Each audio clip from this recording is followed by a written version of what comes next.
Hi everyone, welcome to episode 61 of the Startup Playbook podcast. My name is Rohit Bhargava, and each week I interview successful founders, investors, and subject matter experts on how they got started, the strategies they use to succeed, and their advice to current and future entrepreneurs. In case you missed the announcement, TechCrunch's Startup Battlefield is coming down under. As you may be aware, TechCrunch is one of the world's leading technology media companies, and they also host Startup Battlefield, which brings together the world's top early-stage startups on one stage to compete for the coveted Disrupt Cup, a $50,000 prize and the attention of media and investors. On November 16th, TechCrunch will hold its first Startup Battlefield in Sydney at the Australian Technology Park, and will see 15 early-stage startups compete for a $25,000 non-equity funding prize and an all-expenses-paid trip to compete at TechCrunch's flagship San Francisco Battlefield event in 2018. My guests for today's episode are two members of the TechCrunch team, in the Director of Special Projects and Battlefield Director Samantha Stein, and Senior Writer at TechCrunch Anthony Ha. In this episode, we talk about what journalists at TechCrunch look for in featured stories, the importance of having the right team, the key ingredients of a good pitch, and the importance of understanding your audience. Without further ado, here is my interview with Samantha and Anthony. Hi, Samantha and Anthony. Welcome to the Startup Playbook podcast, and thanks for taking the time out of your busy and hectic schedule to be here today. Thanks a lot. We're really excited to be here. Yeah, thanks for having us. So I think this must be some sort of record. It was we just met at breakfast this morning. We did. And an hour or so later, we're jumping on a show. So that's the bar of getting onto the show and making things happen. So for those people that may not be as familiar with both of you and your backgrounds, you want to share a little bit about your story and what got you here today? Sure, yeah. I'm the Director of Special Projects and Battlefield for a media company called TechCrunch, which started as a small blog and is now written by millions of viewers all over the world. We're very, very excited to be in Australia, and the reason we're here is to lay the groundwork for November. And in November, we're going to be launching our very first Battlefield Australia. Battlefield is TechCrunch's launch stage startup competition, and our flagship is in San Francisco. And we're going to have a competition here that will actually become lead gen for a participant for San Francisco in 2018. Fantastic. And I am a writer at TechCrunch. I've been there for over 5 years now, which is a really, really depressing thing to say. I also help out with the Battlefield, and I'm excited to be in Australia for the first time. Fantastic. Welcome to both of you. Is this your first time as well to Australia? It is. What are both of your, obviously you've only just been in Melbourne and you've been here for a day and a half now, but what are your sort of first impressions? Obviously you had that big MYOB event last night for the launch. What is your sort of general feel of the people that you've met and the startups that you've come across so far? So the purpose of this trip is really to meet as many folks in the ecosystem as possible. So we haven't seen much of Australia itself, but we've met a lot of great people. And my three takeaways so far for Australia would be a great sense of humor, amazing food, and I learned what tall poppy means.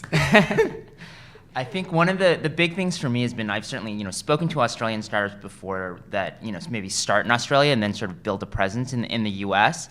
And I think one of the interesting conversations has been around Australian startups having this sort of global perspective and this desire to break into the U.S. market, but also having a little bit more pride in sort of like homegrown companies and homegrown resources. And I think just seeing that sort of evolution where it's not just, okay, we're going to be a big deal once we get to the U.S., and instead saying, hey, we could actually be a big deal right now, although we probably want to get to the U.S. too.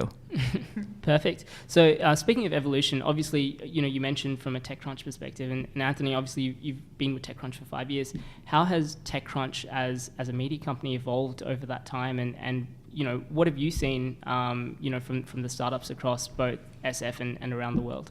Well, I think, one of the big things, as I think Sam was alluding to earlier, is that when TechCrunch started, it really was a Silicon Valley blog. And not to say that the readers were only in Silicon Valley, but that's essentially what you read it for, was to understand what's going on in Silicon Valley. And I think now we are certainly trying to become, and to a certain extent have already succeeded in becoming a much more global publication. And so it's about covering innovation all over the world. We do, I think, are stronger when it comes to Silicon Valley, New York, parts of Europe than maybe Australia, where we don't currently have a full-time writer. But certainly our goal is to really be the one place that you go to read about innovation anywhere. Sure. I mean, obviously, TechCrunch, I know from a lot of people that I speak to in the local ecosystem, that's where we get the majority of our news and breaking news especially. In terms of like a lot of the questions that I get asked by startup founders is, how do I get media to write about me, especially someone of the caliber of TechCrunch? I'm sure, you must get pitched hundreds, thousands of startups wanting to be featured on the blog or on the publication every day. Every week. What is it that you look for that compels you to sort of write a piece? Well, I think it's sort of a lot of different factors, and there's certainly stories that are for TechCrunch, the kind of slam dunk stories, which is a large funding from a major VC or a product launch that's obviously just going to make a huge splash, a major M&A deal. So those are the things where probably the company isn't worrying about whether or not how they're going to get into TechCrunch, because we're going to cover those anyway. I think for smaller companies, it's really about trying to find something that just seems exciting and interesting, which are these very vague words that are very subjective, but frankly, that's how we make those decisions, I think, is as an individual writer, what are the things that seem like they're going to have a big impact or just seem kind of cool and fun? And so I think that's kind of why TechCrunch is sort of reflective of the voices of the individual writers, because we're each of us deciding ourselves, well, this is maybe not a big deal yet, but it could be in the future. And, we'd love to shine a spotlight on it right now. Unfortunately, there just are so many companies. And so we have to make these fairly subjective decisions, picking and choosing between them. Sure. I mean, obviously, I think one of the things that often gets overlooked, especially when founders are looking for media or for exposure, is what are people getting on the other side? So obviously from a TechCrunch perspective, you're looking to get clicks, you're looking to get readers and write engaging stories. And you need to frame that story in an engaging way. Just because you have a startup doesn't mean that you necessarily will be relevant for a particular publication or for a particular audience. And so as you mentioned, key sort of milestones or highlights such as fundraising and M&As and things like that are generally covered, because that's generally things that the people are interested in. Yeah, I think that's fair, and I think you put that really well. And the one other thing I would add to that is that sometimes I think startup founders aren't thinking in the context of news, that you might be a cool company, but why are we going to write about you now? What is it about writing about you now that makes it different from, say, an article that was written about you 6 months ago? Mm-hmm. And so thinking also just what's new, what's news is also a very helpful way that can help you sort of communicate and be more compelling to a TechCrunch writer. Sure. Is there a particular process or way that you sort of like getting pitched, or what are the sort of key ingredients of something that you would say, that's actually a fantastic story and something that may not have been across my sort of radar, but it's something that I want to write about? I mean, it ranges. I mean, the main thing is just the less it feels like I'm being sold something, the better.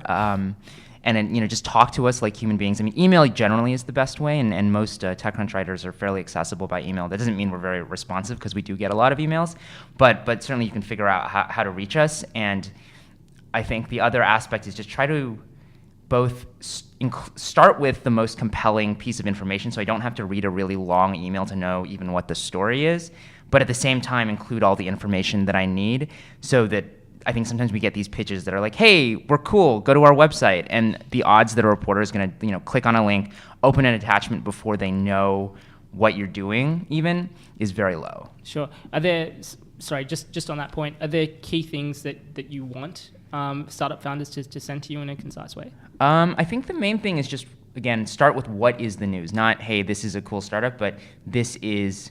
we have raised this amount of money, we're launching in the US for the first time, we've hired a new CEO, whatever that piece of news is, I would start with that, include a concise description of what the company does, and then just anything else that you think is relevant.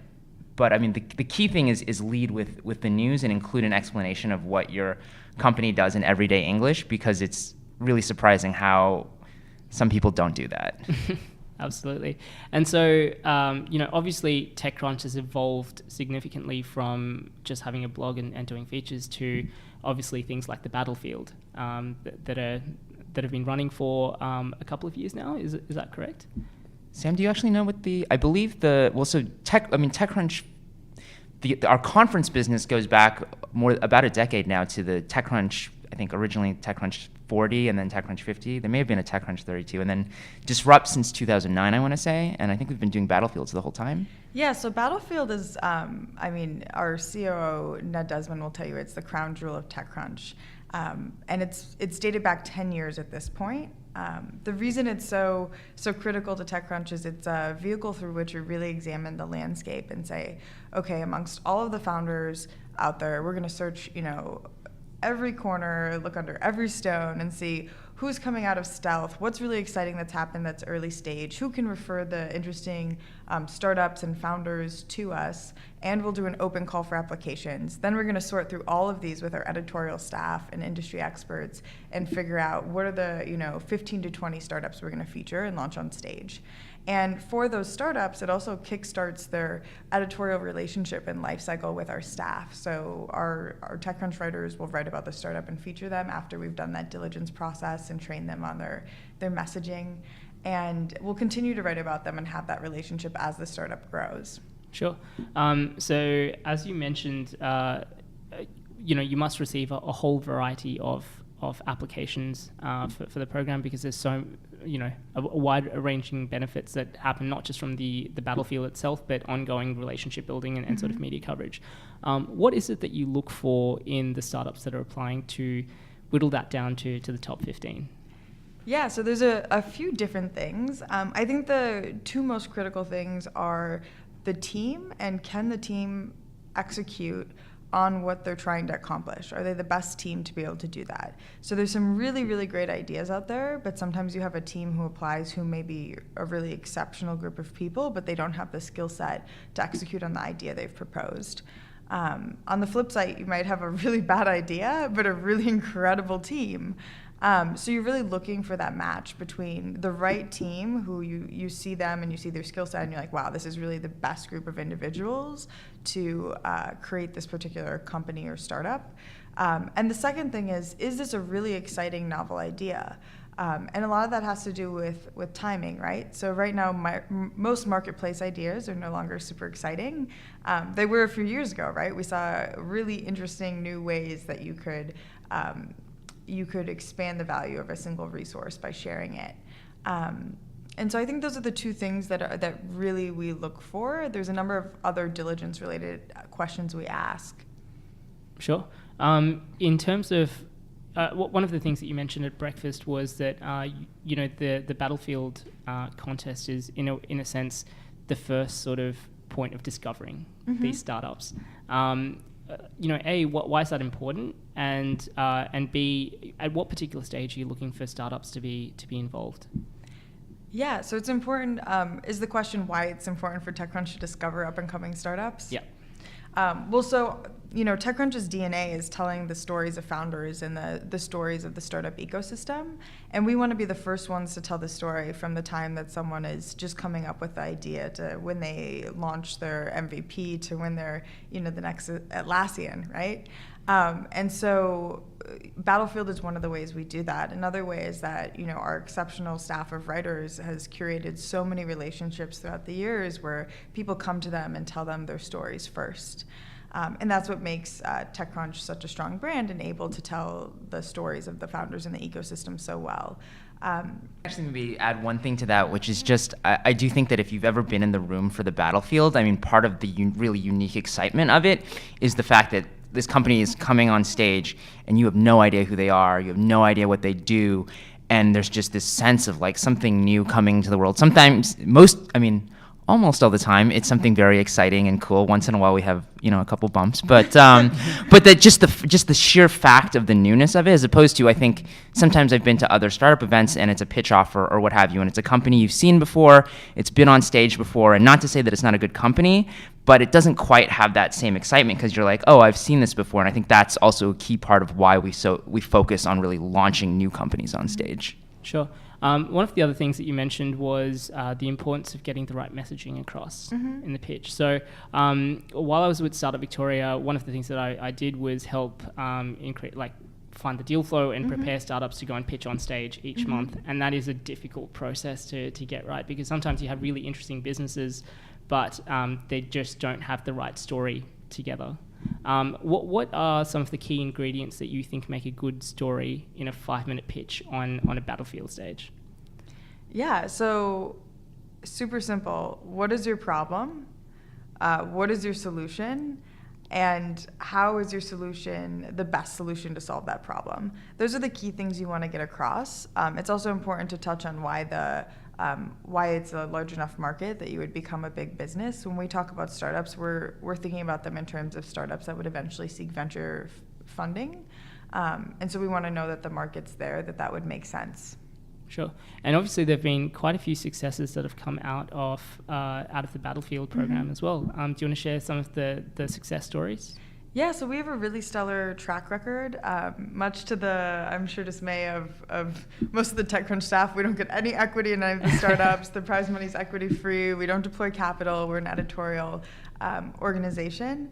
But if we did, we would perform as a top 10 VC. So if you actually, go to Startup Battlefield's, ledger board online, you can see that, it would be good bets if you always picked the companies we pick into our portfolio. And over the years, we've had, from the 10 years we've been doing this, 97 exits, almost $7 billion raised by our alumni community, which is an average of $7 million per company after they're on our stage. And I think actually the biggest benefit of being in Battlefield isn't the equity-free cash prize. The training's exceptional, and it's really important to be able to get your messaging down pat and to have the expertise of our team. But the number one value proposition of Battlefield for founders is really being able to enter into that alumni community with a really, really exceptional group of founders who've gone and launched on that stage before them. Sure. You mentioned earlier that you've had some really sort of stellar pitches on stage. What are some of the commonalities that you've seen, of startups that have really excelled from a pitch capacity, whether that's at Battlefield or through other avenues? Yeah, so I think in different markets, the idea of owning your excellence or being highly confident is perceived differently. But in terms of stagecraft and being able to make people excited about what you're doing, you need to exude confidence. If you're, as a founder, not excited about what you're doing, why should anyone listening to your pitch be excited? So it's very important to do that, not only from the way you're projecting your voice, but to how you're owning the stage with the presence of yourself, right? Like, are you standing confidently? I like to train people to do a Superwoman stance where, their legs are slightly apart, shoulders up, back and down, like hands down by their sides, fists closed, and really, really owning the stage with confidence and owning their ideas. That's really, really critical as a founder to making people excited about what you're saying. The other side of that is to being able to speak not only to the hyper-technical folks who may really understand the nuances of your idea, but being able to concisely explain to people who are non-technical why this is exciting.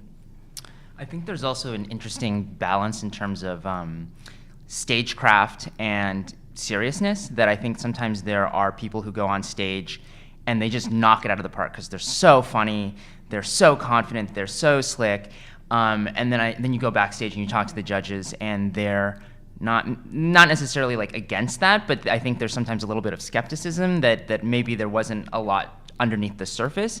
And so there's this I think there's a challenge of presenting so that it's interesting to the audience, so that you are interesting to all these judges who sometimes come from very different fields than what you're doing, but at the same time conveying like real substance and not just doing kind of the flashiest, most memorable presentation, which, again, gets people talking, but isn't necessarily what's going to win. Yeah. I guess that's a really big part of what I've kind of seen is like really understanding your audience and understanding what it is that you want to get out of a particular pitch or whatever it is that you're doing. If you're going there for exposure and not as much worried about winning the competition or not, potentially going down that avenue of being really showy and things like that might work. If you're there to win, perhaps you've got to take a different strategy. And again, if you have a super technical product and your audience isn't very technical, you have to find a way to make that a little bit easier to understand for your audience as well. So I think that's a really, really important point for all startups to be wary of. In terms of obviously, you've mentioned that Australia is going to be having not the next Battlefield, but a future Battlefield coming over here. Do you want to provide some of the details about dates that things are going to be sort of kicking off here and application deadlines and things like that? I'd love to. So earlier you asked about what makes a company launch stage, because this is a launch stage startup competition. So what we're looking for is it's vertical agnostic, funding agnostic. We understand that a hardware company needs to raise more capital than perhaps an e-commerce play. What we're looking for is a company who is extremely disruptive with strong founders that has not yet had the global spotlight of media attention shine on them yet. So we want to be the person to discover them and shine that spotlight. So if they've won local competitions or international competitions, but and they've had some minor press, that's fine. But if everyone under the sun's already written about them and they've raised tens of millions of dollars, that would likely disqualify them. In terms of Battlefield Australia, we're super excited to announce that it's for residents of all of Australia and New Zealand. It'll be in Sydney in November of this year on the 16th. And the deadline for applying is going to be September 4th. So please go to battlefieldaustralia.techcrunch.com to apply. Sure. And what does the application process generally look like? Yeah, so the application itself asks a lot of thorough questions that would be similar to diligence questions you would be asked by a VC. And I think, for all founders, it's a really good form of self-reflection. I'd be very... put a lot of effort into thinking about how you're articulating that you're the right team for the type of business you're building. There is a request for video. The video, this is a question we get a lot. The video should not be high production quality. You can just film it with your iPhone. We're not judging you on the quality of the video itself. It's asking for a 2-minute demo. And so we just want to see that you actually have a prototype that works, because in order to be in the battlefield, at minimum, you need to have a working prototype. So once again, please don't spend tons of money on editing your video unless you're planning on reusing it for other marketing purposes. We just want to see that, hey, we have a prototype, here's how it works. Sure. And conversely, if you create like a really fancy marketing video that doesn't include any like actual footage of the product, that's not going to work for us. Sure. And so after people have submitted their applications, what's the next step? And you touched on kind of a mentoring program as well to prepare people for the event. What's involved and what does that sort of look like? Yeah, so the next step after we get all of the submissions, our team goes through one by one every application, and we do a first cut, and then we narrow down the applications to the top 100. And then we go to the top 40, and then we go to the top 20, and then we narrow it down to the top 15. So there'll be 15 participants in Battlefield Australia. Once you're accepted into Battlefield, you actually have a lot of intensive work to do with my team and our partners, Elevacco. Elevacco is a great partner on the ground in Australia that works with mentoring female entrepreneurs, and they're experts at pitch coaching. And so we'll be doing our pitch coaching in collaboration with Elevacco. And that process is really teaching you how do you concisely articulate your message to a global audience to help them understand what it is you do, why it's so exciting, and why the world should take note. Fantastic. And I'm super excited to have TechCrunch down here, TechCrunch Battlefield. I feel like it's been a long time coming, and we were just talking before we turned on the microphone about how there seems to be a lot of momentum that's sort of building up down here. From a TechCrunch perspective, why was it important to come to Australia now? So a lot of it had to do with finding the right partner on the ground, and we found that in Elevacco. For the last 3 years, TechCrunch has been running its own Include program that works with mentoring underrepresented founders. And in Elevacco, we found an aligned partner on the ground in Australia, and we'd been wanting to enter the market for quite a few years, and so this really provided us with the right opportunity to do so.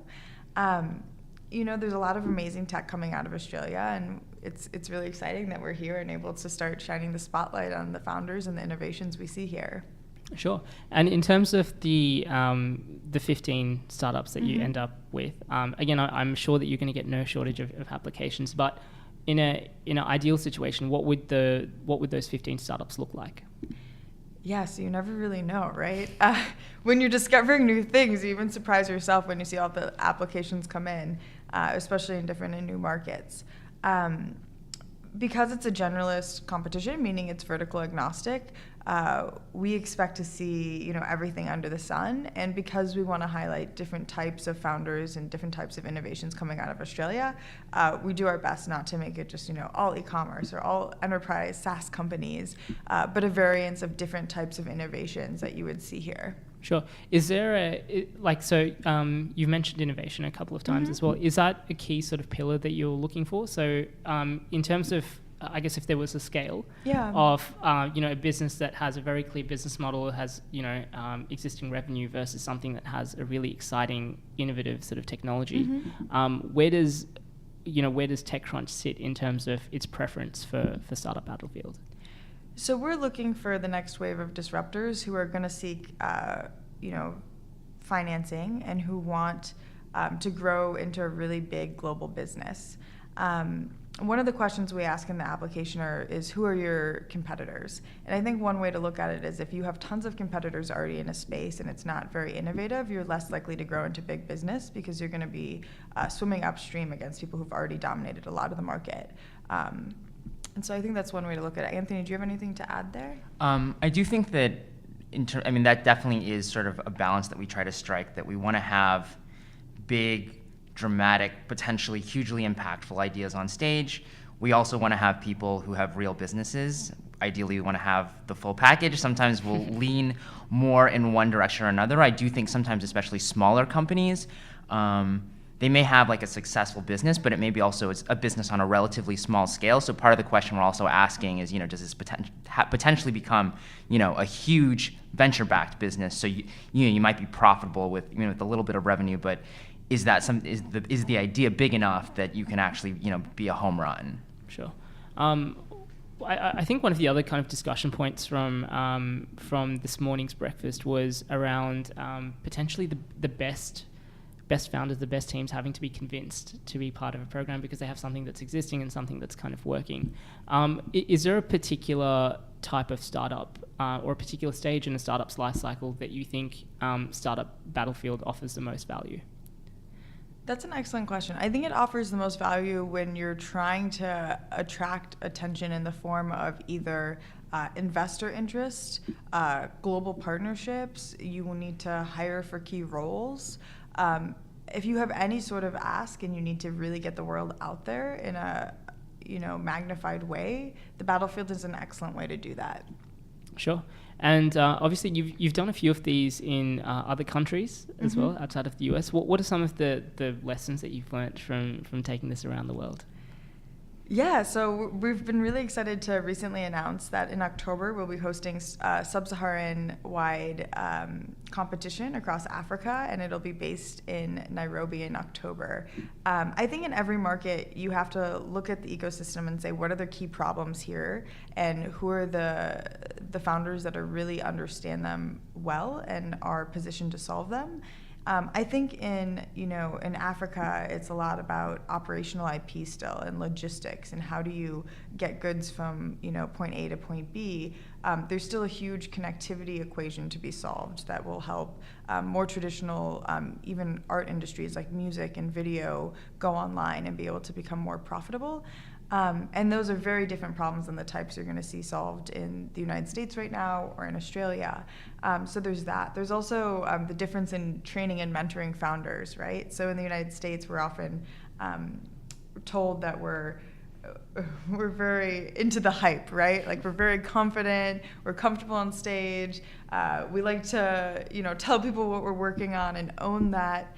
I'd say that might be the reputation, but you definitely in the States work with a lot of founders too who are shy to really be confident about telling the world like, hey, I actually had a giant exit already and this is my third startup. And they're a bit more modest in how they present that. I think it's really figuring out what are those cultural nuances and how do you best mentor and coach different startups. Sure. And I think that's part of why it's important that we often work with local partners when we do these sort of global Battlefield events, because they can, help us make sure we're not just sort of parachuting in and not knowing what we're doing. Exactly, and we're so lucky to have found that in Elevaco. Marissa's wonderful. Yeah, absolutely. So when do applications open, or are they? They're open. They're open. Yeah. Fantastic. So apply today. head over to what was the website? It's battlefieldaustralia.techcrunch.com. Perfect. I'll make sure those links are in the show notes. Sam and Anthony, thanks so much for taking the time to be on the show today. For anyone that wants to find out more about Battlefield, say hello, get in touch. Anthony, probably pitch you their startup to be featured. What's the best way for them to reach out to you guys? Yeah, so if it's Battlefield-related questions to the application, you can just email battlefield@techcrunch.com. If you want to say hi to me, Samantha@techcrunch.com. And I am Anthony Ha at TechCrunch.com. That's all one word. You can also email tips@TechCrunch.com if you just have a general pitch. We do get a lot of pitches there, but we do read it. So, feel free to reach out there too. Fantastic. Once again, guys, thanks so much for taking the time. Again, very excited to have Startup Battlefield here. So really excited to have you guys as part of our ecosystem as well, and enjoy the rest of the trip. Thank you. Bye. Thank you. Thanks for listening to episode 61 of the Startup Playbook podcast. You can find the show notes of my interview with Samantha and Anthony, along with a curated list of tools and resources for startup founders at startupplaybook.co. As always, you can join the conversation through our Twitter account. The handle is @PlaybookStartup. Next week, I'll be interviewing Robert Wickham, the Regional Vice President for Innovation and Digital Transformation at Salesforce, where we will be talking about the importance of storytelling, how to hire for resilience, and the need to have an ecosystem strategy. Until then, don't forget to subscribe to stay up to date with our latest episodes. Thank you for listening, and I'll see you at episode 62 next week.